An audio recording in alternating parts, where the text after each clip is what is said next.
রোজ রুটি তরকারি খেতে খেতে যদি একঘেয়ে লাগে তাহলে আজকের এই রেসিপিটি আপনার জন্য। একই উপকরণ দিয়ে এমন একটি মজাদার নাস্তা বানিয়ে দেখাবো যা বাইরে থেকে হালকা ক্রিস্পি, ভেতরে নরম আর স্বাদে একেবারেই নতুন। একবার বানিয়ে খেলে বারবার বানাতে ইচ্ছে করবে। প্রথমে একটি বাটির মধ্যে 1 কাপ পরিমাণ আটা, 1 চা চামচের 3 ভাগের 1 ভাগ আস্ত জিরা আর 1 চা চামচের 3 ভাগের 1 ভাগ জোয়ান হাতের মধ্যে নিয়ে একটু ক্রাশ করে দিয়ে দিলাম। দিয়ে দিচ্ছি স্বাদ অনুসারে লবণ। আমি এখানে আস্ত জিরাটা ব্যবহার করেছি, আপনারা চাইলে কিন্তু কালো জিরাটাও ব্যবহার করতে পারেন। দিয়ে দিলাম 1 টেবিল চামচ পরিমাণ তেলটা দেওয়ার পর এই আটাটাকে খুব ভালোভাবে আমি ময়াম দিয়ে নেব। আটাটাকে অবশ্যই খুব ভালো করে ময়াম দিয়ে নিতে হবে।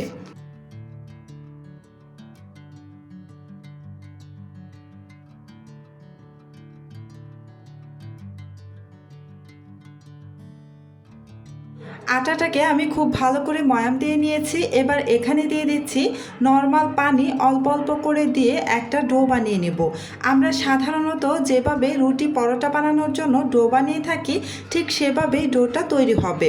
অল্প অল্প করে পানি দিয়ে ডোটা তৈরি করবেন। যদি একেবারে বেশি পানি ঢেলে দেন তাহলে কিন্তু পানির পরিমাণটা বেশি হয়ে যেতে পারে, এতে করে কিন্তু ডোটা পারফেক্টভাবে তৈরি হবে না। আপনারা দেখে নিশ্চয়ই বুঝতেই পারছেন আমি অল্প অল্প করে পানি দিয়ে ডোটা রেডি করে নিচ্ছি। এখন পর্যন্ত যারা আমার ভিডিওটা দেখতেছেন প্লিজ আমার ভিডিওতে একটা লাইক দিয়ে দিবেন। আর আমার চ্যানেলটি যদি আগে থেকেই সাবস্ক্রাইব করে দেওয়া না থাকে প্লিজ আমার চ্যানেলটি সাবস্ক্রাইব করে পাশে থাকা বেল আইকনটি অন করে রাখবেন। এতে করে যখন আমি নতুন নতুন রেসিপির ভিডিও আপলোড করব তখন সাথে সাথে আপনার ওখানে নোটিফিকেশন পৌঁছে যাবে। ডোটাকে আমি রেডি করে তারপর ঢাকনা দিয়ে ঢেকে রেস্টে রেখে দিলাম। আর এদিকে পুর তৈরি করার জন্য চলে এসেছি চুলায় একটা প্যানের মধ্যে 2 চামচের মতো তেল গরম করে এখানে একটি বেশ বড় সাইজের পেঁয়াজ কুচি আর 1 টেবিল চামচ মতো কাঁচামরিচ কুচি দিয়ে কিছুক্ষণ নেড়েচেড়ে ভেজে নিচ্ছি।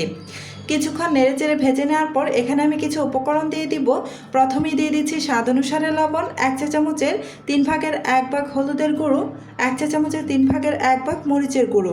মরিচের পরিমাণটা আপনারা আপনাদের নিজেদের টেস্ট অনুযায়ী বাড়িয়ে কমিয়ে দিতে পারেন। এবার এখানে আমি দিয়ে দিলাম গরম মশলার গুঁড়ো 1 চা চামচের মতো। গরম মশলার গুঁড়োটা দিয়ে নাড়াচাড়া করে প্রায় 30 সেকেন্ডের মতো ভেজে নিয়ে এতে আমি সিদ্ধ করে নেওয়া আলু ম্যাশ করে দিয়ে দিচ্ছি। আমি আগে থেকেই 2টি মিডিয়াম সাইজের আলু সিদ্ধ করে তারপর খোসাটা ছাড়িয়ে রেখেছিলাম আর এখন ম্যাশ করে সরাসরি প্যানের মধ্যে দিয়ে দিচ্ছি।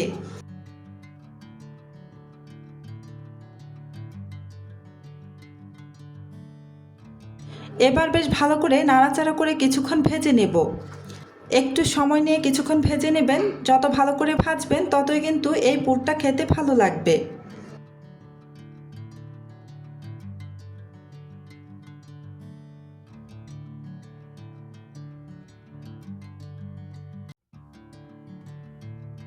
বেশ খানিকক্ষণ সময় ধরে পুরটাকে আমি নাড়াচাড়া করে ভেজে নিয়েছি। তারপর মাঝখানে একটু ফাঁকা জায়গা তৈরি করে কিছুটা তেল দিয়ে গরম করে এতে আমি একটি ডিম ভেঙে দিয়ে দিলাম। ডিমের যখন উপরের ভাগটা সাদা ভাব চলে আসবে তখন কিন্তু নেড়েচেড়ে ডিমটাকে ভেঙে আলুর সঙ্গে মিশিয়ে নিতে হবে।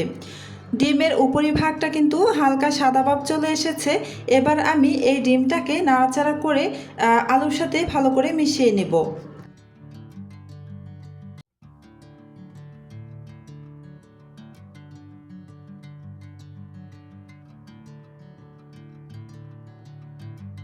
বেশ খানিকক্ষণ সময় ভাজার পর নামানোর ঠিক 1 থেকে 2 মিনিট আগে এখানে হাফ টেবিল চামচের মতো চিনি অ্যাড করে দিলাম। এতে করে এর টেস্ট অনেকটাই বেড়ে যাবে কিন্তু মিষ্টি হবে না। আমি চিনিটা দেওয়ার পর প্রায় 1 থেকে 1.5 মিনিটের মতো নাড়াচাড়া করে ভেজে নিচ্ছি। পুরটা হয়ে গিয়েছে। এবার আমি নামিয়ে সাইডে রেখে দেব কিছুটা ঠান্ডা হওয়ার জন্য। আর এদিকে আমি যে ডোটা তৈরি করে রেখেছিলাম এই ডোটাও কিন্তু বেশ খানিকক্ষণ সময় রেস্টে রেখে দেওয়া হয়েছে। এতে করে এই ডোটা খুব ভালোভাবে সফট হয়ে গিয়েছে। এবার এই ডোটাকে আরও বেশ খানিকক্ষণ সময় ধরে মথে নিয়ে তারপর এখান থেকে আমি 4টা লেচি কেটে নিচ্ছি।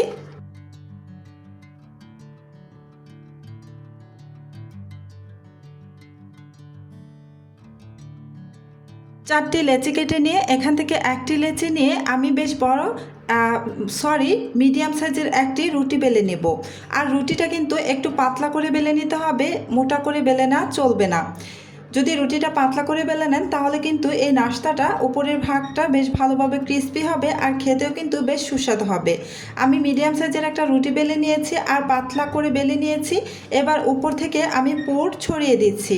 আমি যে পুরটা রেডি করে রেখে দিয়েছিলাম সেইখান থেকে আমি বেশ খানিকটা পুর এই রুটির উপরিভাগে পুরোটা রুটির জুড়ে আমি পুরটাকে সেট করে নিচ্ছি। বেশ খানিকটা পুর দিয়ে দিবেন। এই নাস্তাটা পুরে ভরপুর থাকলে খেতে ভীষণ ভালো লাগে। আমি রুটির বাড়তি অংশটা কেটে নিচ্ছি, আর আপনারা চাইলে কিন্তু পুরোটা জুড়ে পুর দিয়ে একদম ভরাট করে নিতে পারেন। আমি যেহেতু কিছুটা অংশ রেখে দিয়েছিলাম রুটির, তাই আমি ছাদ থেকে কিছুটা কেটে একদম পুরটা একদম পুরোটা জুড়ে রেখেছি। তারপর এই যে এভাবে একটু বাঁশ দিয়ে নিয়েছি, দেখতেই পাচ্ছেন একদমই সহজ। এভাবে আমি প্রত্যেকটা নাস্তা বানিয়ে নেব। নাস্তাগুলোকে ভেজে নেওয়ার জন্য চুলায় একটা শুকনো প্যান বসিয়ে দিয়েছি, আর এই শুকনো প্যানের মধ্যে কিন্তু প্রথমে দুই সাইডেই হালকা করে সেঁকে নিতে হবে। তারপর এখানে কিছুটা তেল ব্যবহার করব। আমি এই যে এক পাশ হালকা সেঁকে নেওয়া হয়ে গিয়েছে তাই উল্টে দিলাম, অপর পাশেও হালকা একটু সেঁকে নেব। এই যে অপর পাশেও কিন্তু হালকা সেঁকে নেওয়া হয়ে গিয়েছে। এবার আমি এখানে কিছুটা তেল দিয়ে দিচ্ছি। আমি আমার পছন্দ অনুসারে এখানে তেল ব্যবহার করছি। এবার তেলটা দেওয়ার পর উল্টে পাল্টে দুই পাশেই খুব সুন্দর একটা সোনালি কালার আসা পর্যন্ত ভেজে নেব। কিছুক্ষণ পর পর কিন্তু উল্টে পাল্টে এই নাস্তাগুলোকে ভেজে নিতে হবে। দেখতেই পাচ্ছেন খুব সুন্দর একটা কালার চলে আসতেছে। এই যে দুই পাশেই খুব সুন্দরভাবে হয়ে গিয়েছে আর বেশ মুচমুচেও হয়েছে উপরটা। এবার এই নাস্তাগুলোকে আমি উঠিয়ে নেব। বাকি নাস্তাটাও আমি এভাবেই ভেজে নেব। আশা করি আজকের এই রেসিপিটি আপনাদের সবার খুব ভালো লেগেছে। যদি ভিডিওটি ভালো লেগে থাকে এবং নতুন কিছু শিখে থাকেন তাহলে অবশ্যই ভিডিওটিতে একটি লাইক দিয়ে আমাকে উৎসাহ দিন। আপনার মূল্যবান মতামত, প্রশ্ন বা পরবর্তীতে কোন রেসিপি দেখতে চান তা নিচের কমেন্ট বক্সে লিখে জানাতে পারেন। তো এই নাস্তার রেসিপিটা কিন্তু টমেটো সসের সাথে খেতে ভীষণ ভালো লাগে।